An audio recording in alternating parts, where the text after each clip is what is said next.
Hi welcome back to my YouTube channel. ಇವತ್ತು ನಾನು ಮೋಮೋಸ್ ಮಾಡ್ತಾಯಿದ್ದೀನಿ. ತುಂಬಾ ಸಿಂಪಲ್ಲಾಗಿ ಮೈದಾ ಏನು ಬಳಸ್ತಲೇ ಬರೀ ಗೋಧಿ ಹಿಟ್ಟಿಂದ ಮೋಮೋಸ್ ಮಾಡ್ತಾಯಿದ್ದೀನಿ. ಮೋಮೋಸ್ ಮಾಡೋದಕ್ಕೆ ಒಂದು ಬಟ್ಲು ಗೋಧಿ ಹಿಟ್ಟು ತೊಗೊಂಡಿದ್ದೀನಿ. ಆಮೇಲೆ ಸ್ವಲ್ಪ ರುಚಿಗೆ ಉಪ್ಪು ತೊಗೊಂಡಿದ್ದೀನಿ. ಆಮೇಲೆ ಸ್ವಲ್ಪ ನೀರು ಹಾಕಿ ಚಪಾತಿ ಹಿಟ್ಟಿನದಕ್ಕೆ ನಾವು ಕಲಿಸ್ಕೊಬೇಕು. ಅದನ್ನು ತುಂಬಾ ಚೆನ್ನಾಗಿರುತ್ತೆ. ಮಕ್ಕಳಿಗೆಲ್ಲ ತುಂಬಾ ಇಷ್ಟ ಆಗುತ್ತೆ. ಅದನ್ನು ಮಾಡಿದ್ರೆ ತುಂಬಾ ಹೆಲ್ತಿಯಾಗಿರುತ್ತೆ. ಮಕ್ಕಳು ತರಕಾರಿ ತಿನ್ನಲ್ಲ ಅಂತ ಹಠ ಮಾಡ್ತಿರ್ತಾರೆ. ಈ ರೀತಿ ಮಾಡಿಕೊಟ್ರೆ ಅವರು ಇಷ್ಟಪಟ್ಟು ತಿಂತಾರೆ. ತುಂಬಾ ಟೇಸ್ಟಿಯಾಗಿರುತ್ತೆ. ತುಂಬ ಈಸಿಯಾಗೂ ಬೇಗ ಕ್ವಿಕ್ಕಾಗೂ ಮಾಡ್ಬೋದು.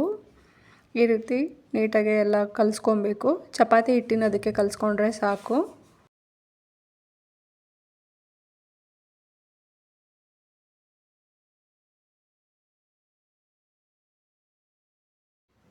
ನೋಡಿ, ಈ ರೀತಿಗೆ ಸ್ವಲ್ಪ ಚೆನ್ನಾಗಿ ಕೈಯಲ್ಲೇ ನಾದ್ಕೊಬೇಕು.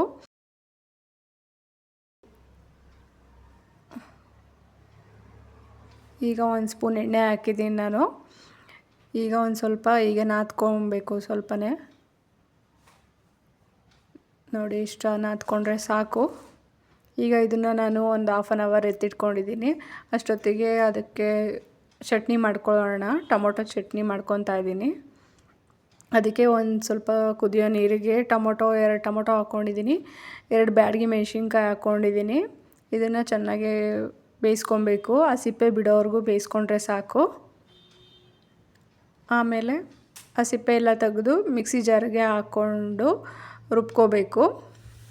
ಮಿಕ್ಸಿ ಜಾರ್ಗೆ 2 ಬೇಯಿಸಿರೋ ಟೊಮೊಟೊ, ಒಣಮೆಣ್ಸಿನ್ಕಾಯಿ ಬೇಯಿಸ್ಕೊಂಡಿರೋದನ್ನು ಅದನ್ನು ಹಾಕ್ಕೊಂಡಿದ್ದೀನಿ. ಆಮೇಲೆ 2 ಬೆಳ್ಳುಳ್ಳಿ ಇಲ್ಕ್ ಹಾಕ್ಕೊಂಡಿದ್ದೀನಿ. ರುಚಿಗೆ ಎಷ್ಟು ಬೇಕೋ ಅಷ್ಟು ಉಪ್ಪು ಹಾಕ್ಕೊಂಡಿದ್ದೀನಿ. ಅಷ್ಟೇ. ಇದನ್ನು ಚೆನ್ನಾಗಿ ನುಣ್ಣಗೆ ರುಬ್ಕೋಬೇಕು. ಆಮೇಲೆ ಒಂದು ಪ್ಯಾನಿಗೆ ಒಗ್ಗರಣೆ ಹಾಕ್ಕೊಂಡಿದ್ದೀನಿ ನಾನು. ಒಂದು ಪ್ಯಾನಿಗೆ ಎಣ್ಣೆ ಹಾಕಿ ಸಾಸಿವೆ ಹಾಕಿ ಅದು ಸಿಡಿದ ಮೇಲೆ ರುಬ್ಬಿರೋ ಮಿಶ್ರಣನ ಇದಕ್ಕೆ ಹಾಕಿ ಚೆನ್ನಾಗಿ ಹಸಿ ವಾಸನೆ ಹೋಗೋವರೆಗೂ ಅದನ್ನು ಫ್ರೈ ಮಾಡ್ಕೋಬೇಕು. ನಾನು ಈಗ ಸ್ವಲ್ಪ ನೀರು ಹಾಕ್ಕೊಂಡಿದ್ದೀನಿ ಅಷ್ಟೇನೆ, ಜಾಸ್ತಿ ಏನು ನೀರು ಹಾಕ್ಕೊಂಡಿಲ್ಲ. ಈಗ ಇದು ಚೆನ್ನಾಗಿ ಹಸಿ ವಾಸನೆ ಹೋಗೋವರೆಗೂ ಚೆನ್ನಾಗಿ ಕುದಿಸ್ಬೇಕು.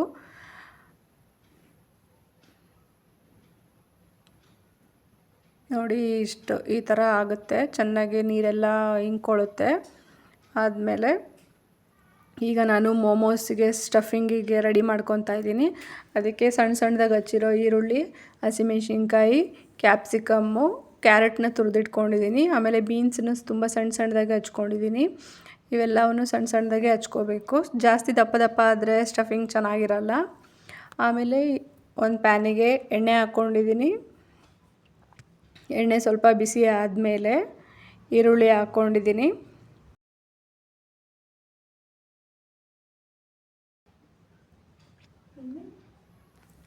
ಹಸಿಮೆಣ್ಸಿನ್ಕಾಯಿ ಹಾಕ್ಕೊಂಡಿದ್ದೀನಿ. ಇದನ್ನು ಸ್ವಲ್ಪ ಫ್ರೈ ಮಾಡ್ಕೊಬೇಕು. ಸ್ವಲ್ಪ ಕಲರ್ ಚೇಂಜ್ ಆದರೆ ಸಾಕು.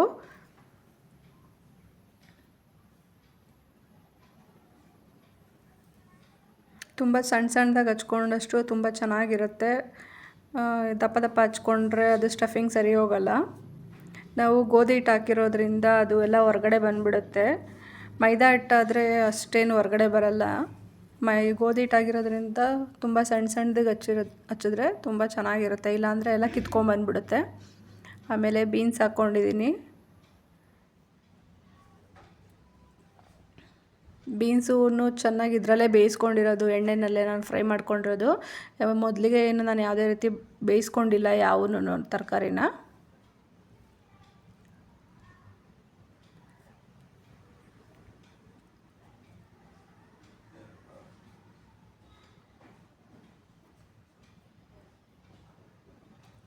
ಈಗ ಕ್ಯಾರೆಟ್ ಹಾಕ್ಕೊತಾ ಇದ್ದೀನಿ. ಕ್ಯಾರೆಟು ಮತ್ತು ಕ್ಯಾಪ್ಸಿಕಮ್ನ ಇದೇ ಟೈಮಲ್ಲೇ ಹಾಕ್ಕೊತಾ ಇದ್ದೀನಿ. ಈಗ ಸ್ವಲ್ಪ ಉಪ್ಪು ಹಾಕ್ಕೊಂಡು ಬೇಯಿಸ್ಕೊಬೇಕು. ತರಕಾರಿಗೆ ಎಷ್ಟು ಬೇಕೋ ಅಷ್ಟು ಉಪ್ಪು ಹಾಕ್ಕೊಂಡಿದ್ದೀನಿ ನಾನು. ಈಗ ತುಂಬ ಚೆನ್ನಾಗಿ ಫ್ರೈ ಆಗಬೇಕಿದು. ಇದರಲ್ಲೇ ಚೆನ್ನಾಗಿ ಬೇಯಬೇಕು.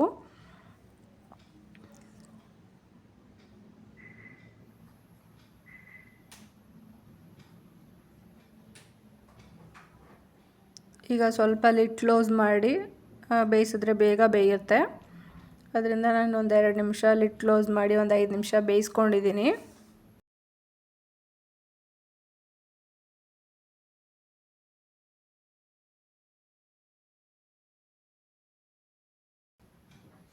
ನೋಡಿ ಈಗ ಇದು ಬೆಂದಿದೆ.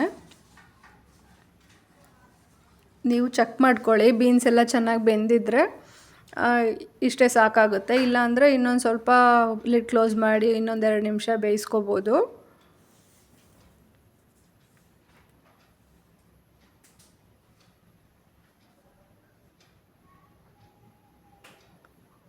ಈಗ ಇಷ್ಟು ನನಗೆ ತರಕಾರಿ ಎಲ್ಲ ಬೆಂದಿದೆ. ಈಗ ನಾನು ಸ್ವಲ್ಪ ಧನಿಯಾ ಪುಡಿ, ಗರಂ ಮಸಾಲ, ಅಚ್ಕಾರದ ಪುಡಿ ಎಲ್ಲದನ್ನು ಈ ಟೈಮಲ್ಲೇ ಹಾಕ್ಕೊಂಡಿದ್ದೀನಿ. ಈಗ ನಮಗೆ ರುಚಿಗೆ ಎಷ್ಟು ಬೇಕೋ ಅಷ್ಟು ಉಪ್ಪು ಹಾಕ್ಕೋಬೋದು. ಮತ್ತೇನಾದರೂ ಅಕಸ್ಮಾತ್ ಉಪ್ಪು ಕಡಿಮೆ ಆಗಿದ್ದರೆ ಈಗ ಟೇಸ್ಟ್ ನೋಡಿ ಉಪ್ಪು ಹಾಕ್ಕೊಳ್ಳೋ ಆಗಿದ್ರೆ ಹಾಕ್ಕೊಳ್ಬೋದು.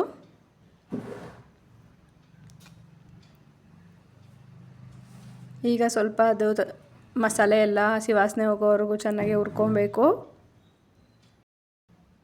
ಇದಕ್ಕೆ ಎಲೆಕೋಸನ್ನು ಬಳಸ್ಬೋದು. ನಾನು ಎಲೆಕೋಸನ್ನ ಇಲ್ಲಿ ಹಾಕ್ಕೊಂಡಿಲ್ಲ, ನನಗೆ ಬರೀ ಬೀನ್ಸ್ ಅಷ್ಟೇ ಇತ್ತು, ಅದರಿಂದ ಬೀನ್ಸ್ ಅಷ್ಟೇ ಹಾಕ್ಕೊಂಡಿದ್ದೀನಿ.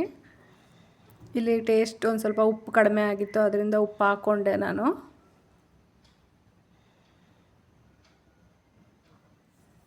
ಮಸಾಲೆ ಎಲ್ಲ ಹಸಿ ವಾಸನೆ ಹೋದರೆ ಸಾಕು ಅಷ್ಟೇನೆ. ತರಕಾರಿ ಆಲ್ರೆಡಿ ಬೆಂದಿರುತ್ತಲ್ವ, ಸಾಕಷ್ಟೇ.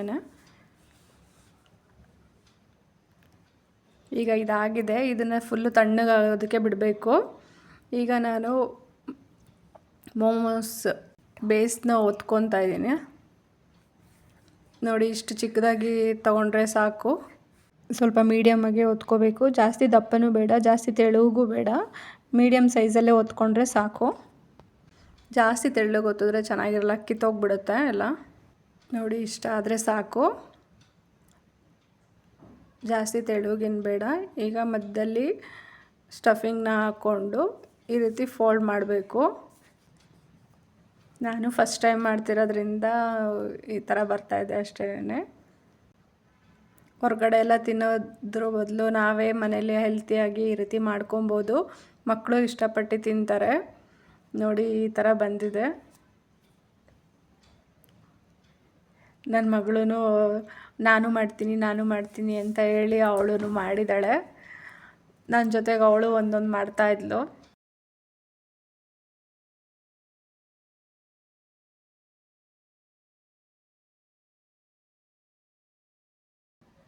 ಟೇಸ್ಟ್ ತುಂಬಾ ಚೆನ್ನಾಗಿ ಬಂದಿತ್ತು.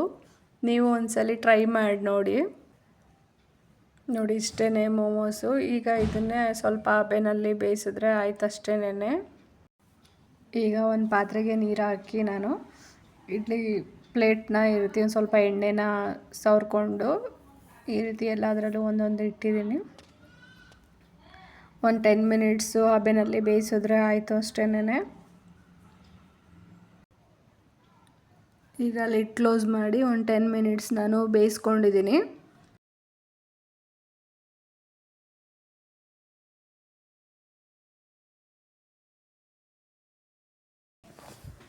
ನೋಡಿ ಈಗ ಮೋಮೋಸ್ ರೆಡಿ ಆಗಿದೆ. ತುಂಬಾ ಚೆನ್ನಾಗಿ ಬಂದಿದೆ. ತುಂಬಾ ಈಸಿಯಾಗಿ ಮೋಮೋಸ್ನ ನಾವು ಮನೆಯಲ್ಲೇ ರೆಡಿ ಮಾಡ್ಕೋಬೋದು. ನೋಡಿ ಹೇಗಿದೆ, ನೀವು ಒಂದ್ಸಲಿ ಮನೆಯಲ್ಲಿ ಟ್ರೈ ಮಾಡಿ.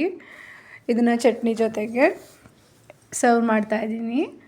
ತುಂಬಾ ಟೇಸ್ಟಿಯಾಗಿರೋ ಮೋಮೋಸ್ ರೆಡಿ ಆಗಿದೆ. ಈ ವಿಡಿಯೋ ನಿಮಗೆ ಇಷ್ಟ ಆಗಿದರೆ ಲೈಕ್ ಮಾಡಿ, ಶೇರ್ ಮಾಡಿ, ಕಮೆಂಟ್ ಮಾಡಿ ಹೇಗಿತ್ತು ಅಂತ. ಸಬ್ಸ್ಕ್ರೈಬ್ ಆಗಿ. Thank you.